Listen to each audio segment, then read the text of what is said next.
Jai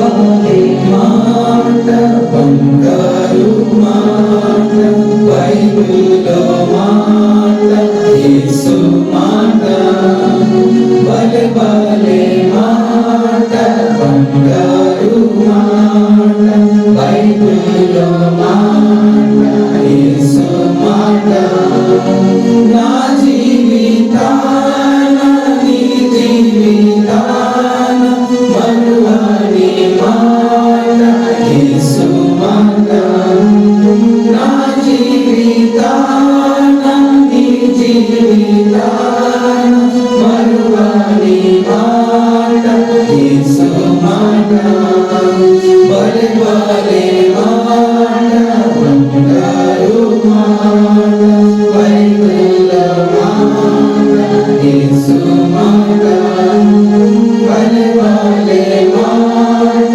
బంగారు మాట బైబిల్లో మాట యేసు మాట.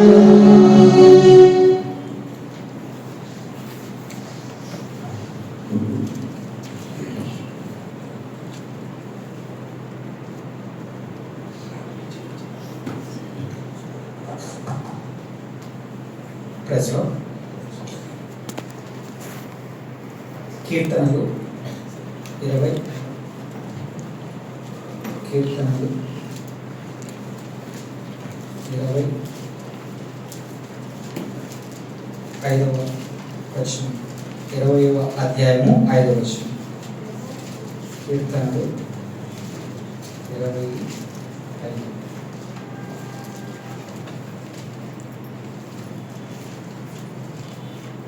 అందరూ కలిపి బిగ్గరగా చదువుదామండి. యెహోవా నీ రక్షణ బట్టి మేము జయసాము చేయుచున్నాము, మా దేవుని నామం బట్టి మా ధ్వజము ఎత్తుచున్నాము. నీ ప్రార్థనలన్నీ యెహోవా సఫలపరచును గాక. సహాయం కొరకే ప్రార్థన చేస్తున్నాం. ప్రేమగల తండ్రి, జీవముల దేవా, పరిశుద్ధుడా, సర్వోన్నతుడా, సర్వశక్తిమంతుడా, నీకు వందనములు, స్తుతులు, స్తోత్రం చెల్లించుకుంటున్నాను. గొప్ప కార్యం ఇచ్చేవాడు, అద్భుతం ఇచ్చేవాడు నీకు వందనములయ్యా. తండ్రి, మా ప్రార్థనను ఆలకించేవాడు, మా ప్రార్థనలు సఫలపరిచేవాడు. అందరి బట్టి మేము మా జయలను ఎదుగుతున్నాం ప్రభా. తండ్రి, నీకు వందనాలు. మేము చే కార్యములు అద్భుతం ప్రభా. అందుకొరకు ప్రార్థన మాకు ఒక వరంగా ఇవి ఇచ్చినందుకే వందనములు. ఈరోజు నా ప్రార్థన కొరకైనా కొన్ని తలంపులు దయచేయము ప్రభా. నేను మా మధ్య ఉండి సహాయం చేయము, ప్రార్థించుకుని మాకు నేర్పించిన సహాయం చేయము.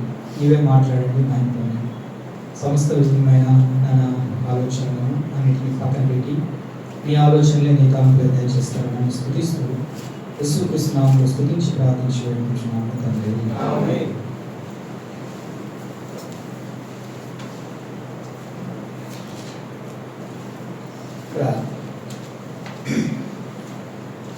దావీదు మంచి ప్రార్థనాపరుడు, దేవుని యొక్క హృదయానుసారి. అతను అంటున్నాడు ఇక్కడ కీర్తనలో, ఆపత్కాలంలో యెహోవా నీకు ఉత్తరం ఇచ్చిన గాక, యాకోబు దేవుని నామము. మన దేవుడు ఉత్తరం ఇచ్చే దేవుడు. అంతేకాకుండా ఇక్కడ 5వ వచనం చూస్తే దేవుని యొక్క రక్షణ బట్టి ఏం చేస్తున్నారట, అక్కడ వారు జయోత్సాహం చేస్తున్నారు. దేవుని నామం బట్టి జయోధ్వని ఎత్తున్నారు.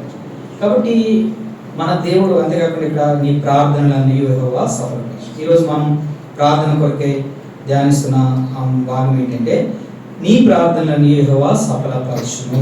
నీ ప్రార్థనలన్నీ యెహోవా మన దేవుడు ప్రార్థనలు విని దాన్ని సఫలపరిచే దేవుడు.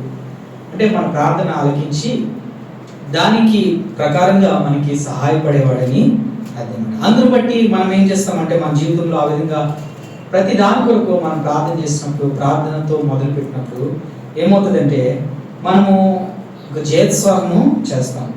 మా దేవుడు మాకు గొప్ప కార్యం చేశాడని మన ధ్వజమును ఎత్తుతామన్నమాట. అంటే ఒక ధ్వజం అంటే ఒక జెండా లాంటిది అనమాట. అది ఎత్తి మనం చూపిస్తామంట అందరికి, ఇదిగో మా దేవుడు నాకు ఈ కార్యం చేశాడు, ఇదిగో మా దేవుడు మేము ప్రార్థన చేయగా ఈ సహాయం చేశాడు అని చెప్పి దేవుని మనం గణపరుస్తూ ఉంటాం, దేవుని మనం ఆరాధిస్తూ ఉంటాం, దేవుని మనం హెచ్చిస్తూ ఉంటాం. అవన్నీ ఎప్పుడు జరుగుతాయంటే మనం ప్రార్థన చేసినాం. దావీదు కూడా తన జీవితంలో ఎన్నోసార్లు ఎన్నో కష్టాలు గుండా, ఎన్నో నష్టాలు గుండా వెళ్ళినప్పుడు ప్రార్థించాడు, దేవుని స్తుతించాడు, ఆరాధించాడు, ప్రార్థన చేశాడు. అందుకే అంటున్నాడు, ప్రార్థనలో నీవు యెహోవా సఫలపరచు. కాబట్టి మనం ప్రార్థన ఇప్పుడు కూడా నెగ్లెక్ట్ చేయకూడదు. ప్రార్థన మనం రుచి, ప్రార్థన యొక్క అనుభవం ఎరిగిన వాడు ప్రార్థించకుండా ఉండలేరు. కాబట్టి ప్రతి విషయంలోనూ మనము ప్రార్థన చేస్తూ ఉండాలి. సరే, ఎలాగ దేవుడు ప్రార్థన సఫలం చేశాడు అనేది ఒక మూడు దృష్టాంతాలు చూసుకుని మనం ప్రార్థనలోకి వెళ్ళిపోదాం. మొట్టమొదటిగా ఆదికాండము 24వ అధ్యాయము. ఆదికాండం 24వ అధ్యాయంలో మనం చూద్దాం. ఆదికాండం 24వ అధ్యాయంలో ఇక్కడ ఒక మాట, 12వ ఆదికాండం 24:12 చదవండి. నా యజమానుడు అబ్రహాము దేవుడు అయిన యెహోవా నేను వచ్చిన కార్యమును త్వరలో సఫలం చేసి నా యజమానుడు అబ్రహాము మీద అనుగ్రహము చూపు. ఆ తర్వాత 13-14 కూడా అది అతను చేసిన ప్రార్థనే. ఇక్కడ ఏంటంటే సందర్భం ఏంటంటే, అబ్రహాము చాలా ఏళ్ళు గడిచి వృద్ధుడైపోయినాడు. సరే, తన యొక్క కుమారుడైన ఇస్సాకు ఒక వివాహం చేయాలి, ఒక భార్యను ఇస్సాకు కొరకు తీసుకురావాలని తలంచిన వాడే ఈ గొప్ప కార్యము, యొక్క మంచి కార్యం చేయడానికి తాను నివసించిన దేశంలో కాదు, ఇప్పుడు అతను కనాన్లో ఉంటున్నాడు. ఈ కనాన్లో ఉన్న వారు ఎవరు వద్దు, నేను పుట్టిన నా జన్మస్థలం నుంచి తనకి ఒక భార్యను తేవడం కొరకు ఇక్కడ తన యొక్క దాసుని, ఎవరైతే తన ఇంటి మీద, తన ఆస్తి మీద అధికారం ఉన్నారో ఆ దాసుని పిలిచి అతనితో మాట్లాడి, అయ్యా నువ్వు వెళ్ళు, నా బంధువుల దగ్గరికి, నా స్వదేశం దగ్గరికి వెళ్ళి అక్కడ నా కుమారుడి కొరకు ఒక భార్యను నువ్వు తీసుకురా అని ఒక గొప్ప పనిని అప్పగిస్తున్నాడు. నిజంగా చాలా గొప్ప పని కదా ఇది మామూలు పని కాదు, చాలా గొప్ప టాస్క్. ఎందుకంటే కనుక మనం చూస్తే ఒకసారి, ఎందుకంటే భార్య అనేది చాలా ఒక వ్యక్తి జీవితంలో చాలా ఇంపార్టెంట్. అందుకే క్రిస్టియన్స్ మ్యారేజ్ విషయంలో చాలా జాగ్రత్తగా ఉండాలి. యవనస్తులుగా ఏంటంటే పెళ్లి విషయంలో దేవుని మీద కనిపెడుతూ రావాలి. ఎందుకంటే అది చాలా లైఫ్ టర్నింగ్ పాయింట్ అన్నమాట. Life turning point. ఒకసారి మనం చూస్తే యాకోబు, ఏశావు ఉంటారు. ఏశావు యొక్క భార్యలు ఏం చేశారట, వాళ్ళ ఇస్సాకును తన భార్యకు ఏం చేశారు, మనోవేదన కలిగించేవారై ఉన్నారు. అయితే ఆ విధంగా వాళ్ళ వల్లే రకరకాల గొడవలు అవన్నీ వస్తాయి. అంటే దేవుడు జతపరిచినప్పుడు ఎట్లా ఉంటుందంటే అది ఒక సంతోషకరమైన ప్రయాణం లాగా ఉంటుంది. అయితే దేవుడు ఎప్పుడైతే విడిచిపెట్టి మన స్వంతానుసారంగా మనము ఏర్పరచుకుంటాము, అప్పుడు అనేక రకమైన కష్టాలు, అనేక రకమైన ఇబ్బందులు కలగడానికి అవకాశం ఉంటుంది. అయితే ఇది ఇంత మంచి టాస్క్. ఎందుకంటే దేవుడు అబ్రహాంని ఏర్పరచుకుని అతని సంతానము దీవిస్తానన్నాడు. అతని సంతానం ఎవరి ద్వారా? ఇస్సాకు ద్వారా దీవించబడుతుంది. కాబట్టి తనకి భార్యగా ఏర్పడే అమ్మాయి చాలా చాలా చాలా ప్రెషియస్ అన్నమాట, చాలా విలువైనది అయి ఉండాలి. సో ఇటువంటి బాధ్యతను అబ్రహాం ఏం చేశాడంట, తన యొక్క తన దాసునికి ఇచ్చాడు. సరే, ఆ దాసుడు ఏం చేస్తున్నాడు, ఆ దాసునికి ఇచ్చి ఏం చెప్తున్నాడంట, ఇక్కడ 7వ అధ్యాయంలో చూస్తే, 7వ వచనంలో చూస్తే, 24:7 చూస్తే ఎక్కడ ఉంటుంది, దేవుడు యెహోవా తన దూతను నీకు ముందుగా పంపును, అక్కడి నుండి నీవు నా కుమారునికి భార్యను తీసుకొచ్చావు. అంటే విశ్వాసంతో అబ్రహాము మాట్లాడుతున్నాడు. ఎందుకంటే అబ్రహాము కూడా ప్రార్థన చేస్తున్నాడు, నువ్వు వెళ్ళు, నేను నీ కొరకు ప్రార్థన చేస్తాను, అప్పుడు నా దేవుడు నీకు ముందుగా దూతను పంపిస్తాడు, నువ్వు వెళ్ళిన కార్యము సఫలమవుతుంది అని చెప్తున్నాడు. అలాగే తర్వాత సరే, ఆ విధంగా అతను ఆ యొక్క దేశానికి వెళ్ళాడు అనమాట. ఆ దాసుడు, ఎవరైతే అబ్రహాం యొక్క దాసుడు ఉన్నాడో అతను ఆ దేశానికి వెళ్ళిన తర్వాత ఆ దేశానికి వచ్చాడు. వచ్చిన తర్వాత ఎక్కడికి వెళ్ళాలా, అతని బంధువుల దగ్గరికి వెళ్ళాలా, లేకపోతే అతనికి 2 చాయిస్లు ఇవ్వబడ్డాయి. ఏంటి, ఫస్ట్ బంధువుల దగ్గరికి వెళ్ళి అక్కడ అమ్మాయి ఉంటే తనని తీసుకొని రా, లేదు అంటే ఆ ఊర్లోనైనా ఎవరినైనా తీసుకొని రా అని చాయిస్ ఎవరికి ఇచ్చాడనమాట, అతనికి, తన దాసుడికి ఇచ్చాడనమాట అబ్రహాం. సో కాబట్టి ఇక్కడ ఇతను ఏం చేస్తున్నాడంటే, అబ్రహాం చూస్తున్నాడు కాబట్టి, అబ్రహాం యొక్క జీవితం తెలుసున్నాడు కాబట్టి, అబ్రహాం యొక్క ప్రార్థన జీవితం తెలుసున్నాడు కాబట్టి ఇతను ఏం చేస్తాడంటే, ఈ యొక్క మంచి సంగతి ఆ ఊర్లోకి రాగానే ఏం చేశాడు, ప్రార్థన చేశాడు. ఏమని చేశాడు ప్రార్థన, నా యజమానుడు అబ్రహాము దేవుడు అయిన యెహోవా. మనం ఏం ప్రార్థన చేస్తాం? అబ్రహాము దేవా, యాకోబు దేవా, ఇస్సాకు దేవా అని మనం ప్రార్థన చేస్తాం కదా. అట్లాగే ఈయన ఏమన్నాడు? నా యజమానుడు అబ్రహాము దేవా అని దేవునికి ప్రార్థన చేస్తున్నాడు. ప్రార్థన చేసి నా కార్యం సఫలం చేయి ఇలా అంటే అతనికి ఒక ఆలోచన ముందుగానే వచ్చింది. ఏంటి? నేను సరే ఇప్పుడు ఆ బంధువుల దగ్గరికి వెళ్తే అక్కడ అమ్మాయి ఒకవేళ ఉంటే ఆ అమ్మాయి ఒకవేళ మంచిగా ఉంటుందో లేదో, ఎందుకంటే తన యొక్క అబ్రహాం యొక్క భార్య అయిన సారాయిని కూడా చూసి ఉన్నాడు. సారాయి ఎంత చక్కగా ఆతిథ్యం ఇస్తుందో, ఎంత చక్కగా కష్టపడుతుందో ఇవన్నీ ఎరిగి ఉన్నాడు కనుక అటువంటి అమ్మాయినే సెలెక్ట్ చేయాలి. కష్టపడే అమ్మాయిని, అనుకువగా ఉండే అమ్మాయిని, లేదంటే మాట వినే అమ్మాయిని, పెద్దలను గౌరవించే అమ్మాయిని ఇలా. ఎందుకంటే చూడండి, చూస్తే అక్కడ సారా ఏం చేస్తుంది? అతిథులు వచ్చి భోజనం చేసినప్పుడు తన గుడారం చాటు వెనుక నుండి వాళ్ళు గౌరవించి అక్కడ ఉండి తను ఆతిథ్యం ఇస్తూ ఉంటుంది. వారికి ఒక ప్రయాసపడి వంట సిద్ధపరిచేది ఉంటుంది. సమయమా అసమయమా అని కాకుండా చేసేదానికి ఉంటుంది. ఇలాంటి క్వాలిటీస్ ఉన్న అమ్మాయిని తేవాలని ఈయన ఏం చేశాడు? ముందుగానే ఒక ప్లాన్ సిద్ధపరచుకున్నాడు. ఏంటి?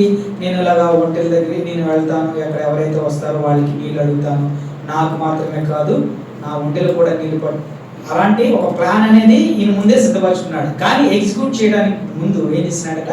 ప్రార్థన చేస్తాడు. ఆ ప్లాన్ ఎవరికి? దేవునికి చెప్తుంది. కాబట్టి మనం కూడా మన జీవితంలో అనేకమైన ప్లాన్స్, అనేకమైన విధానాలు ఉంటాయి, ఆలోచనలు వస్తాయి. మా ఇది చేద్దాం రేపు, లేకపోతే ఇలా వెళ్దాము, ఈ ప్రోగ్రామ్ ఇలా చేద్దాము, అలా మనకి ప్లాన్స్ ఉంటాయి. ఆ ప్లాన్స్ని మనమే చేయకుండా ఏం చేయాలి? ప్రార్థనతో ఆ ప్లాన్ మొదలుపెట్టినప్పుడు ఏమవుతుందంట? అన్నీ కూడా మనకి దేవుడు తన దూతను పంపి ఏ విధంగా ఆ కార్యం సఫలపరిచినాడు అటుగా మనకి కూడా అన్నీ కూడా సమకూడి జరుగుతూ ఉంటాయి. అన్నీ కూడా మన మేలు కొరకే జరుగుతూ ఉంటాయి. కానీ ఎప్పుడు మనం ప్రార్థనలో కనిపెట్టినప్పుడు, ప్రార్థనలో దేవుడిని అడిగినప్పుడు, ప్రభువా ఈ ప్లాన్ నాకు ఎలా ఉంది, ఇలా చేద్దాం అనుకుంటున్నాను, నీ చిత్తం అయితే సహాయం చేయి, నీ కృప అయితే నాకు ఈ ప్లాన్లో సహాయం చేయి. లేదంటే ప్రభువా ఈరోజు నేను ఇక్కడికి వెళ్ళాలి. అందుకే కదా మనం చూస్తుంటాం దైవజనులు మన ఏ కార్యం చేసినా ప్రతి కార్యము కూడా ప్రార్థనతో మొదలు పెడతారు. ఏ కారు కొన్నా, లేదా ఇల్లు కట్టాలనుకున్నా, లేదా ఏ పెళ్ళైనా ఏదైనా కూడా ప్రార్థనలో కనిపెడతారు. కాబట్టి మనం కూడా మన కుటుంబంగా లేదంటే సంఘంగా ప్రతి దాని కొరకు మనం ప్రార్థన చేసినప్పుడు అది మనకి మేలుకరంగా అవుతుంది, మనల్ని చూసే వాళ్ళకి కూడా అది మేలుకరంగా అవుతుంది. ఏ విధంగా అబ్రహాము తన జీవితంలో తన యొక్క ప్రార్థన జీవితాన్ని ఆ యొక్క దాసుడు చూసి తను కూడా ప్రార్థన చేసి అబ్రహాము దేవుడైన యెహోవా, అబ్రహాము దేవుడైన యెహోవా అని ఎలా ప్రార్థన చేసినాడో అటుగా మనం కూడా ప్రతి దాని కొరకు ప్రార్థన చేస్తుంటే మన పిల్లలు కానీ లేదంటే మన తోటి వారు కానీ చూసి అరే వీళ్ళు ప్రార్థన ద్వారా సిద్ధపడుతున్నారు, ప్రార్థన ద్వారా చేస్తున్నారు, అందుకే వీళ్ళు కానీ మేలు జరుగుతాయని వాళ్ళలో కూడా కార్యం జరుగుతుంది. కాబట్టి ప్రతిదీ కూడా ప్రార్థనతో మొదలు పెట్టారు. సరే, ఆ విధంగా ప్రార్థన చేసినప్పుడు దేవుడు ఎట్లా సఫలపరిచాడు అంటే తర్వాత మనం చూస్తాం. అక్కడ ఆ అమ్మాయి ఏం చెప్తుంది? అతను వెళ్ళి ఓన్లీ ఏమడుగుతాడు? ఓన్లీ వాటర్ అడుగుతాడు. అమ్మ నాకు కొంచెం నీళ్ళు ఇవ్వు అంటే ఆమె ఏం చెప్తుంది? అతని యొక్క అవసరతను గురించి నీకు మాత్రమే కాదయ్యా, నీ ఒంటెలు కూడా నేను నీళ్లు పడతానని ఆ యొక్క నీళ్లు చేది ఆ బావి నుండి తీసుకొచ్చి ఆ యొక్క ఒంటెలకి అట్లీస్ట్ మినిమం 3 ఒంటెలు ఉంటాయి. ఎన్నున్నాయో తెలియదు కానీ మినిమం 3 ఒంటెలు ఉంటాయి. సరే, ఆ ఒంటెలన్నిటికీ ఆ ఒంటెలు తాగే వాటర్ అంతా అంటే ఒక 3 డ్రమ్ముల వాటర్ తను తోడి తన వారు కాదు, ఎవరో స్ట్రేంజర్ కొరకు కష్టపడి చేసింది. కాబట్టి ఆ విధంగా కష్టపడడం వల్ల ఇక్కడ చివరికి ఇక్కడ చూస్తే కదా ఏమైంది? ఆ తర్వాత సరే అయితే అతను చూసుకున్నాడు, దేవుడికి ప్రార్థన చేశాడు, తన ప్లాన్ ఎగ్జిక్యూట్ చేశాడు. ఏం చేసినప్పుడు ఆ అమ్మాయి మంచి అమ్మాయి సెలెక్ట్ అయింది. సరే, ఈ అమ్మాయిని ఇంకా ఫిక్స్ చేసి ఇస్సాకు కొరకు నేను సిద్ధపడతామని చెప్పేసి అనుకున్నాడు. అనుకున్న తర్వాత అప్పుడు అడిగాడు అమ్మ ఏంటి నువ్వు ఎవరు అమ్మాయివి, ఏంటి నీ తాలూకు ఏంటి అని అడిగినప్పుడు అప్పుడు ఆ అమ్మాయి చెప్పినప్పుడు ఎంతో ఆశ్చర్యపోయాడు. అరే దేవా, నువ్వు ఎంత గొప్ప కార్యం చేస్తావు అని. అందుకే అక్కడ మోకరించి దేవుని ఏం చేస్తున్నాడు? ఆరాధిస్తున్నాడు. అంటే 27వ వచనం ఆఖరి భాగం చూస్తుంటే, నేను త్రోవలో ఉండగానే యెహోవా నా యజమానుని బంధువుల ఇంటికి నన్ను నడిపించాను. కాబట్టి దేవుడు అతీతమైన గొప్ప కార్యమును చేసేవాడు. దేవుడు గొప్ప కార్యం చేసేవాడు. మనం ప్రార్థన చేస్తే ఆ ప్రార్థనను సఫలపరిచే దేవుడు. కాబట్టి ఎవరైనా మనకు ఒక మంచి టాస్క్ ఇచ్చారా, ఎవరైనా మనకి ఏదైనా పని అప్పు చెప్పినప్పుడు లేదా ఏదైనా మనం పని మొదలు పెట్టినప్పుడు మన జీవితంలో ఇది అలవాటు చేసుకోవాలా. ఆ పనిని చక్కగా చేయడానికి దేవునికి ప్రార్థన చేసుకుని సిద్ధపడాలి. ఆ విధంగా సిద్ధపడి మనం ప్రార్థన చేసి ఆ ప్లాన్ని దేవుడికి చెప్పినప్పుడు దేవుడు ఏం చేస్తాడంట, దాన్ని సఫలపరిచే దేవుడు. సఫలపరిచి అప్పుడు తన జీవితంలో అతని అబ్రహాం దగ్గర తను ఏం చేస్తాడు, తన ధ్వజను ఎత్తాడు. అప్పుడు అబ్రహాము, నీకు నీ పని అప్పగించినందుకు ఎంత మంచి భార్యను తీసుకొచ్చావా నా కుమారుడి కొరకని అని అంటాడు. సో కాబట్టి ఆ విధంగా ఆ ప్రార్థనను దేవుడు సఫలపరిచాడు, జయధ్వని ఎత్తుటకు అవకాశం దొరికింది. సరే, కాబట్టి ఆ విధంగా మనము ప్రతి దాని కొరకు ప్రార్థన చేయాలి. రెండవ ప్రార్థన మనం చూస్తే సమూయేలు రెండవ సమూయేలు ఎలీషా ప్రార్థన ఉంటుందండి.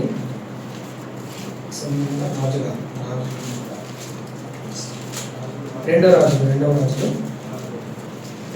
6వ అధ్యాయం చూస్తే ఇక్కడ 6వ అధ్యాయం 15 నుంచి 17 వరకు చూస్తే ఇక్కడ ఒక సంగతి జరుగుతుంది. ఏంటంటే 8 నుంచి ఈ వృత్తాంతం అంతా చెప్పేస్తాను. 6వ అధ్యాయం 8 నుంచి ఇక్కడ చూస్తే సిరియా రాజు ఏం చేస్తాడంట, ఇశ్రాయేల్ రాజుతో యుద్ధం చేయడానికి వస్తాడు. ఇశ్రాయేల్ రాజుతో యుద్ధం చేయడానికి వచ్చినప్పుడు ఆ ఎలీషా ఏం చేస్తాడంటే, అదిగో ఈరోజు శత్రువు నేను ఈ విధంగా ఇక్కడ అటాక్ చేయబోతున్నాడు అంటాడు.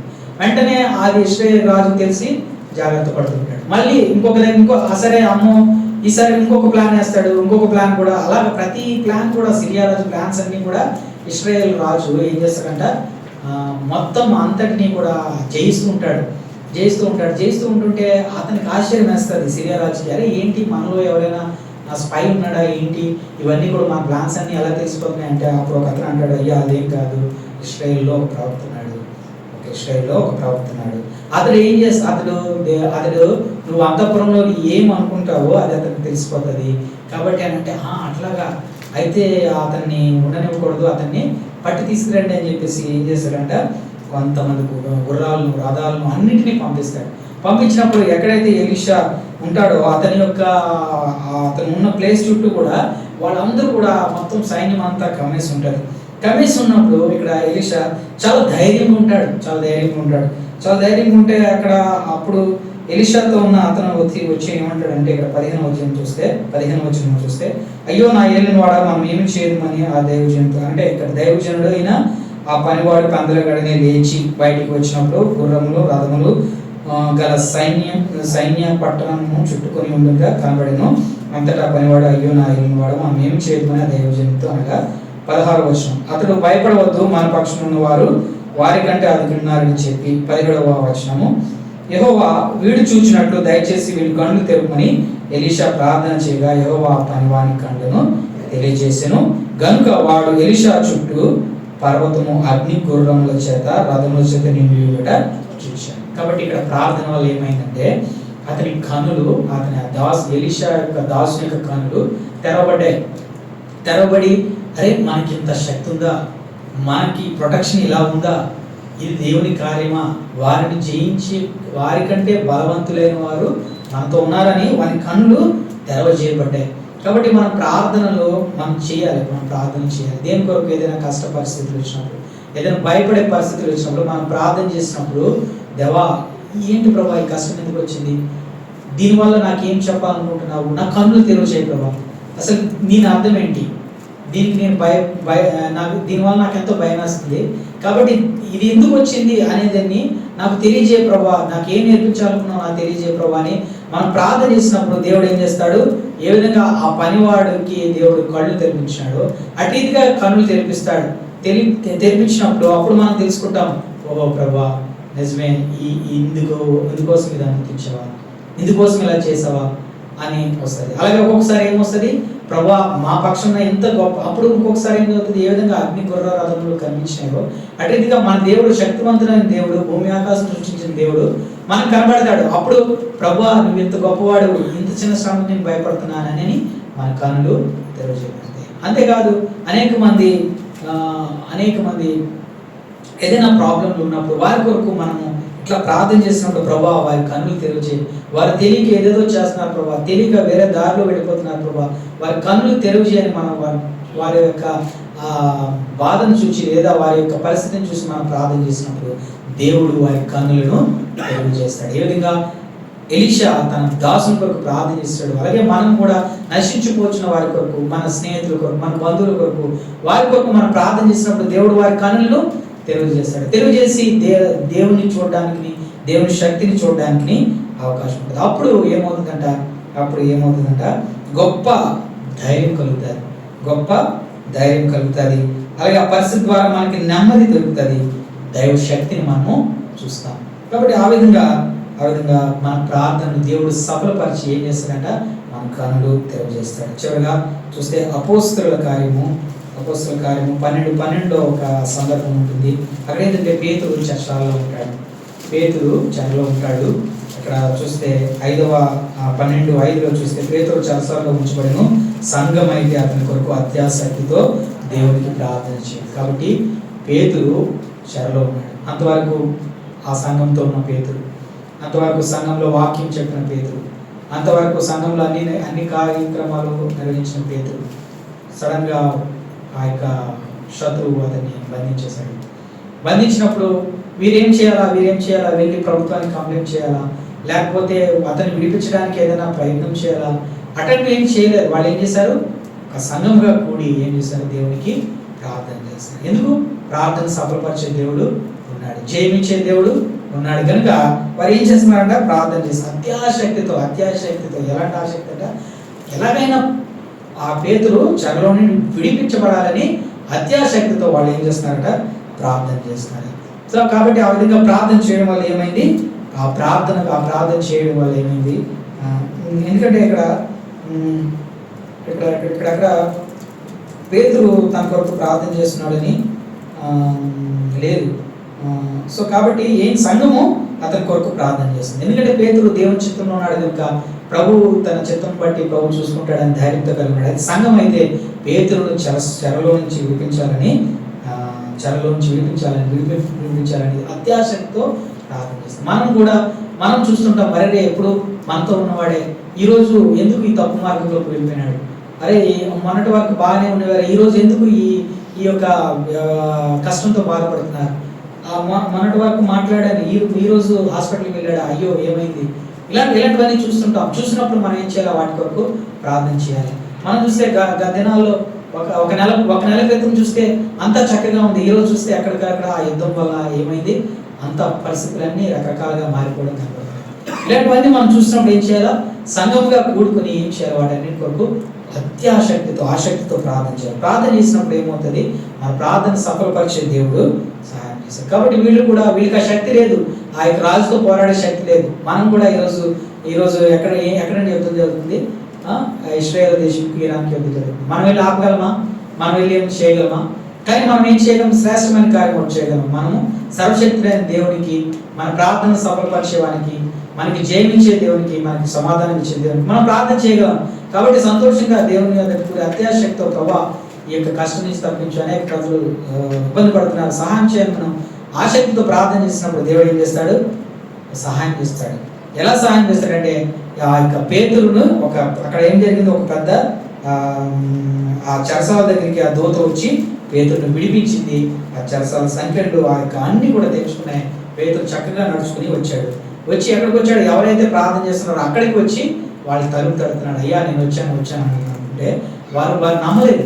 వాళ్ళు ఏం చేస్తున్నారు, ఇంకా ప్రార్థన చేస్తూనే ఉన్నారు, రావాలి. కాబట్టి మనం కూడా ఏం చేయాలి, మన పని ఒకటే, ప్రార్థన చేయాలి. ప్రార్థన చేస్తే ఏమవుతుంది, గొప్ప కార్యాలు జరుగుతాయి. కాబట్టి ఈ విధంగా మనం ప్రార్థన కొరకు సిద్ధపడదాం. ఎందుకు, మన ప్రార్థనను సఫలపరిచే దేవుడు మనకి ఉన్నాడు కనుక ఆయనకి మనం మొరలు చెప్పుకుందాం, ఆయనకే మనము ప్రార్థన చేద్దాం. ఆ విధంగా ప్రార్థన చేస్తే మన జయత్వము మనము